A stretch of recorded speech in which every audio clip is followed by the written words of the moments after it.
Assalamualaikum warahmatullahi wabarakatuh. Alhamdulillah segala puji hanya milik Allah Tuhan seluruh sekalian alam. Tuhan tempat kita bergantung dan memohon segala pertolongan. Insan Madani kembali di sore hari ini. Saya Gomang Surya hadir jumpai Anda di program siar Religious Land edisi siar hari ini Kamis di lembar kalender yang ke-18 Juni 2026 pukul 16 hingga 17 waktu Indonesia Barat. Pada kesempatan ini kita akan membahas tema yang sangat penting menjelang datangnya tanggal 9 dan 10 Muharram, yaitu jangan asal puasa, ketahui asal-usul dan keutamaan puasa Tasu'a dan Asyura. Nah, mengapa Rasulullah Shallallahu Alaihi Wasallam sangat menganjurkan puasa Tasu'a dan Asyura? Bagaimana sejarahnya? Apa saja keutamaannya dan bagaimana agar ibadah puasa yang kita lakukan benar-benar sesuai dengan tuntunan Rasulullah Muhammad Shallallahu Alaihi Wasallam. Sudah hadir Ustadz Lukman Hakim LCMA. Segera saja saya sapa. Assalamualaikum Ustadz. Waalaikumsalam warahmatullahi wabarakatuh. Alhamdulillah Ustadz, hari ini kembali menyapa insan madani semuanya di Religious Land ya Ustadz ya. Iya. Oke, temanya juga sangat menarik di bulan Muharram ya. Meskipun betul. Kemarin ada perbedaan tanggal 1 Muharramnya. Iya. Ada yang sudah pada hari Selasa, ada yang hari Rabu. Ada yang ya. 16, ada yang 17 ya. Oke, yang 16 tentu sesuai dengan maklumat pimpinan pusat Muhammadiyah, sesuai dengan kalender KHGT begitu Ustaz. Iya, betul. Iya, oke, baik. Namun juga saudara kita lembaga Falakiyah gitu ya, Lajnah Falakiyah, Nahdlatul Ulama menyatakan bahwa belum melihat hilal begitu ya, sehingga diistiqmalkan gitu ya. Oke, baik. Nah, pendengar pecinta Madani, nanti bagaimana ini puasa Tasu'a dan Asyuranya berbeda ini? Ya nanti jelas berbeda Bang. Jelas berbeda gitu ya. Karena satu Dzulhijjahnya satu Muharramnya berbeda ya jelas Tasu'a dan Asyuranya berbeda. Berdasarkan keyakinan masing-masing ya. Oke, baik, nanti kami undang interaktif di 082339947707. Live streaming di madani.com, YouTube-nya Madani Official dan Instagram Madani FM Bojonegoro. Itulah fasilitas yang kami sediakan untuk Anda. Nah, kalau kita melihat tema tadi bahwa jangan asal puasa, mari ketahui asal usulnya. Nah, mungkin bisa dijelaskan terkait tentang keutamaan puasa Tasu'a dan Asyura ini, Ustaz. Ya, terima kasih Bang Omang. Insan Madani yang dimuliakan Allah, insyaallah pada kesempatan ini kita akan bicara tentang ibadah yang sesuai yang dilakukan oleh Nabi atau sesuai dengan sunnah Nabi yang ada di dalam bulan Muharram. Bulan Muharram itu salah satu dari bulan-bulan haram yang jumlahnya 4, Bang Omang, sering kita bahas ya.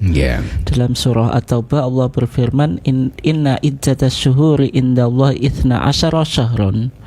Sesungguhnya bilangan bulan pada sisi Allah dalam satu tahun itu ada 12 bulan, Bang. Mulai Muharram sampai Dzulhijjah. Kemudian minha arba'atun hurum, dari 12 bulan ini ada 4 bulan yang disebut dengan bulan-bulan haram. Di dalam hadis Abu Bakrah, Rasulullah SAW menjelaskan 4 bulan ini salasatun mutawaliyatun, 3 bulan berturut-turut Bang Umang. Dzulqa'dah wa Dzulhijjah wa Muharram, yaitu bulan Dzulqa'dah bulan ke-11, wa Dzulhijjah bulan 12, wa Muharram dan bulan pertama. Wa Rajab alladzi baina Sya'ban wa Jumada, dan bulan Rajab yang antara berada dalam bulan Jumadil Akhirah dan bulan Sya'ban atau bulan yang ke-7 Bang Omang. Oleh sebab itu, kalau kita lihat dari sini, maka bulan Muharram itu termasuk bulan-bulan haram yang jumlahnya 4 tadi. Yang mana orang Arab sangat memuliakan bulan ini Bang Omang, dan mereka tidak melakukan perang di bulan-bulan haram. Yang kedua, ketika Nabi ditanya tentang puasa apa yang terbaik, sebagaimana dalam hadis Abu Hurairah Bang Mang, Rawahul Bukhari wa Muslimun, riwayat Imam Bukhari dan Imam Muslim, yaitu Rasulullah bersabda, afdhalus siyami ba'da Ramadan syahrullahil muharram.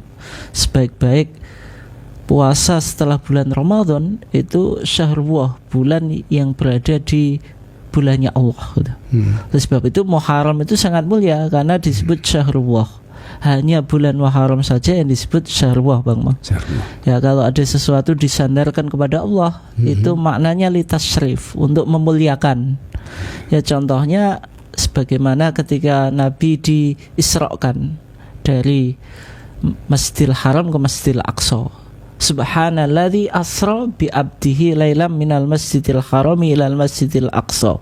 Di sini Nabi disebut dengan bi abdihi, dengan hambanya. Hi, domir hi atau kata ganti hi ini kembali kepada Allah, Bang. Nabi Muhammad disebut Abdullah, menunjukkan litasyrif, untuk menunjukkan kemuliaan. Nah, satu-satunya bulan yang disebut syahrullah itu bulan Muharram, Bang. Oleh sebab itu bulan Muharram sangat mulia. Terus di dalam hadis Abu Hurairah ini juga memberikan keterangan bahwasanya sebaik-baik puasa setelah bulan Ramadan, Bang. Kalau puasa bulan Ramadan itu kan hukumnya wajib. Kutiba alaikumusyamu kama kutiba alal ladzina min qablikum la'allakum tattaqun, ayyaman ma'dudat. Kemudian hari-hari yang terbilang atau terhitung ini apa? Syahrul Ramadan alladzi unzila fil Quran, yaitu bulan Ramadan yang diturunkan di dalam Al-Qur'an. Itu kan hukumnya wajib, Bang. Tetapi puasa yang terbaik setelah bulan Ramadan, tadi Nabi bilang syahrul muharram, puasa di bulan Muharram. Sehingga bulan Muharram ini bulan yang terbaik untuk kita memperbanyak puasa, Bang.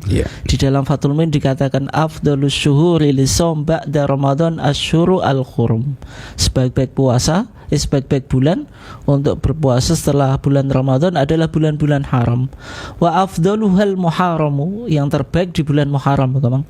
Tsumma Rajabu, kemudian bulan Rajab, tsummal Hijjatu, kemudian bulan Dzulhijjah, tsummal Qa'datu, kemudian bulan Dzulqa'dah. Jadi 4 bulan haram itu yang terbaik untuk dibuat puasa, yaitu bulan Muharram, bulan Rajab, bulan Dzulhijjah, kemudian bulan Dzulqa'dah. Oleh sebab itu kita dianjurkan memperbanyak puasa. Tetapi secara khusus, Bang, puasa yang ditekankan oleh Rasulullah, yaitu Rasulullah melakukan puasa Asyura itu. Yaitu kalau Asyura tanggal berapa, Bang? Tanggal 10. Tanggal 10. Insyaallah nanti jatuh hari apa, Bang? Jatuh hari Rabu, Bang. Ya, gitu. Hari Rabu, tanggalnya tanggal 24. Betul, Bang ya? 24. Ya. Yang tadi yang di WA saya tadi saya kirim, Bang, tanggalnya. Itu mohon maaf, itu Tasu'anya. Arafahnya itu tanggal 25, Bang. Tanggal 25 berarti apa? Kemisnya. Hari Kamis. Hari Kamis. Betul, Bang ya? Ya. Puasa Asyura itu hukumnya sunnah muakkad ya. Makanya dalam Fathul Muin dikatakan wa yusannu muta'akkidan shaumu yaumi Asyura. Dan disunahkan dengan sunnah muakkadah melakukan puasa Asyura. Sunnah muakkadah itu artinya Rasulullah tidak pernah meninggalkan, Bang. Atau sunnah yang mendekati apa? Wajib. Wa wa asyirul muharrami, yaitu tanggal 10 Muharram.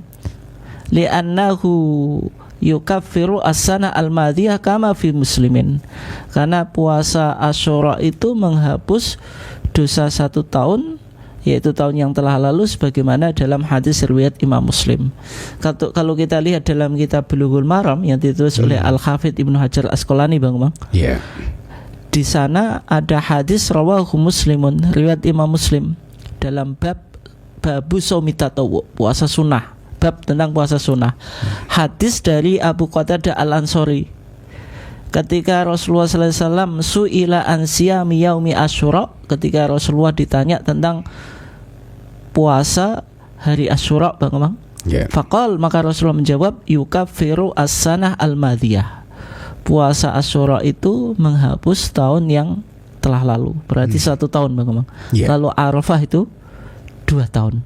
Kenapa Arafah 2 tahun, Asyura setahun? Nah ini penting untuk menelusuri historitasnya Bang Mang. Sebagaimana topik kita, bukan asal puasa, tapi penting kita telusuri bagaimana historitas puasa Asyura itu.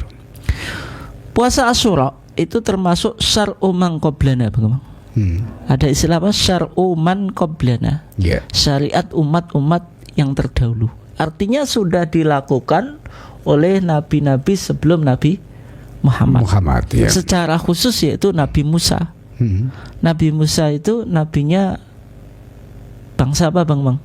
Bangsa Israel atau Bani apa? Israel.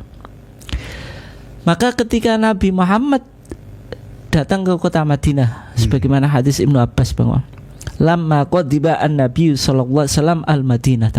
Tatkala Nabi datang ke kota Madinah, karena dalam perjalanan dakwahnya Nabi itu pernah hijrah dari Mekah ke Madinah Bang. Setelah Rasulullah dakwah 13 tahun di Mekah, maka Rasulullah melakukan hijrah di Madinah Bang. Faro'a al-Yahuda tasumu yauma Asyura. Maka Nabi melihat orang Yahudi lagi puasa Asyura Bang. Hadis ini kalau kita pahami itu agak ada kejanggalan Bang. Janggalnya bagaimana? Bukankah peristiwa hijrah itu Nabi sampai kota Madinah itu di bulan Rabiul Awal Bang? Di bulan apa? Rabiul Awal. Bulan Rabiul Awal itu bulan keberapa? Bulan ketiga Bang dalam kalender Hijriah. Kan Muharram terus apa Bang? Safar terus apa? Rabiul Awal. Nek wong Jawa nyebut Maulud. Maulud ya Bang. Maulud. Nah, kan puasa Asyura itu di bulan Muharram. Bagaimana Nabi sampai kota Madinah di bulan Rabiul Awal kok melihat orang Yahudi puasa Asyura? Kan memunculkan problem tuh Bang. Tapi maksud hadis ini tidak sebagaimana kita pahami secara singkat Bang. Kalau kita renungi maksud hadis ini maksudnya bagaimana? Rasulullah betul sampai kota Madinah itu bulannya Rabiul Awal, bulan ketiga dalam kalender Hijriah. Kemudian Rasulullah menetap sampai ketemu bulan Muharram tahun depan Bang. Berarti tahun kedua Hijriah. Tahun kedua apa? Hijriah. Nah, disitulah Nabi melihat orang Yahudi melakukan puasa apa? Asyura. Nabi bertanya, "Mahada? Hari apa ini? Kenapa kok orang Yahudi pada mengagungkan, menjadikannya Id, hari raya, dengan melakukan ibadah khusus yaitu melakukan apa? Puasa." Qalu hada yaumun sholihun. Mereka merespon, "Ya Rasulullah, ini hari keberuntungan." Ini penting untuk dicatat Bang. Orang Yahudi bilang hada yaumun sholihun. Hada utawi iki iku yaumun dino sholihun kang becik. Berarti Asyura dalam tradisi agama-agama Abrahamic faith Bang, atau agama yang merujuk pada sosok Ibrahim, itu hari yang mulia, hari keberuntungan, hari yang baik. Meskipun nanti dalam mitos Jawa itu malah menjadi bulan sial, bulan sial. Sebagaimana kemarin kita saksikan Bang, satu syuro beberapa pedagang itu nggak berani jualan Bang. Gitu ya. Orang nggak berani keluar malam dan seterusnya ya itu. Itu kan karena bulan Syura itu dipahami sebagai bulan yang punya 1000 mitos gitu. Ngumbah keris gitu. Ya, ngumbah keris nanti 10 Asyura atau kadang ya awal Syura Bang. Oke. Nah, kenapa? Najallahu bani Israila min aduhim. Karena Allah menyelamatkan Bani Israel dari musuh mereka. Musuh mereka siapa? Bala tentara Fir'aun Bang. Karena Bani Israel itu dalam sejarahnya sebagaimana masih terdokumentasi dalam kitab Taurat Bang. Kitab Taurat itu jumlahnya 5. Sekarang masuk bagian perjanjian lama Bang, atau the Old Testament, Al-Ahdu Al-Qadim. Ada 39 kitab. 5 kitab pertama disebut kitab Taurat, Bang. Taurat. Yang diyakini Musa atau Moses itu yang menulisnya. Kitab Taurat itu ada 5, Bang. Sifru Takwin, the Book of Genesis, kitab Kejadian. Yang kedua Sifrul Khuruj, kitab Keluaran atau the Book of Exodus. Lah ceritanya Bani Israel keluar dari tanah perbudakan menuju tanah perjanjian, Bang, itu dinarasikan di kitab yang kedua ini.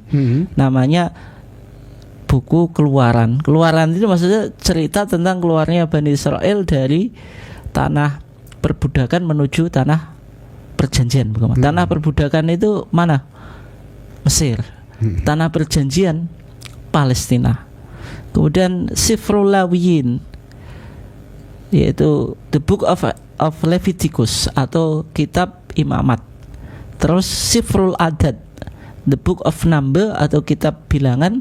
Yang terakhir Sifrul Tathniyah atau the Book of Deuteronomy atau kitab ulangan, Bang. Itu yang disebut dengan 5 kitab Taurat. Tapi yang berkaitan dengan bagaimana keluarnya Bani Israel dari tanah perbudakan yaitu Mesir menuju tanah perjanjian yaitu Palestina, itu didokumentasikan dalam Sifrul Khuruj atau buku Keluaran. Nah, ketika Nabi Musa dikejar sama Fir'aun dan bala tentaranya sampailah ke Laut Merah, maka datang perintah Allah supaya Musa disuruh memukulkan tongkatnya, Bang. Tongkat dipukulkan ke laut, lautnya membelah. Musa bisa lewat, Fir'aun berada di tengah-tengah, kemudian sama Allah tongkatnya Musa suruh memukulkan lagi. Sebagaimana cerita yang populer sejak kecil kan kita sudah dengar, Bang. Maka Fir'aun tenggelam, tapi jasadnya ditemukan, Bang, di beberapa tahun berikutnya gitu. Dan sampai sekarang masih tersimpan di Mathaf Tahrir, yaitu Museum Tahrir yang ada di Kairo, Mesir sana. Nah, sehingga Nabi Musa itu berpuasa sebagai syukronillah, sebagai ekspresi kesyukuran atas kemenangan Bani Israel dari musuhnya yaitu Fir'aun dan kematian Fir'aun, sehingga mereka merayakannya dengan melakukan apa, Bang? Puasa. Kemudian berikutnya ada tadi kan menurut perspektif Yahudi. Ternyata menurut perspektif Nasrani atau Kristen, Bang, mereka juga memuliakan hari Asyura ini, Bang. Dan dalam hadis Ibnu Abbas yang lainnya, ketika Rasulullah memerintahkan sahabat untuk puasa Asyura, Bang. Kan setelah Nabi mendengar jawabannya orang Yahudi tadi, Nabi kan bilang, ana ahakku bi Musa minkum, kalau begitu saya lebih berhak meneruskan tradisi Nabi Musa daripada kamu sekalian.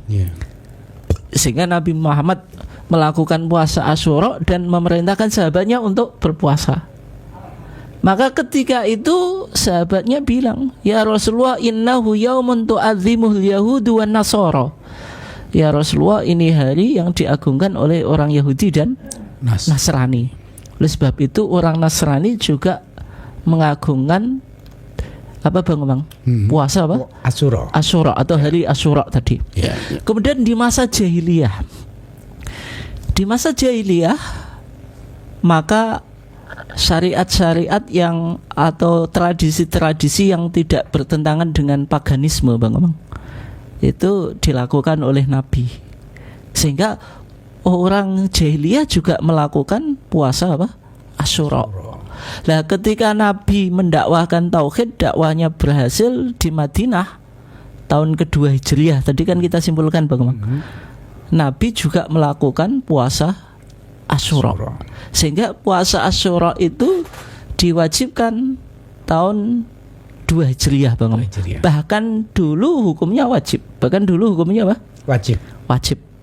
Tetapi setelah diwajibkannya puasa Ramadan, puasa Asyura ini dinasakh, Bang.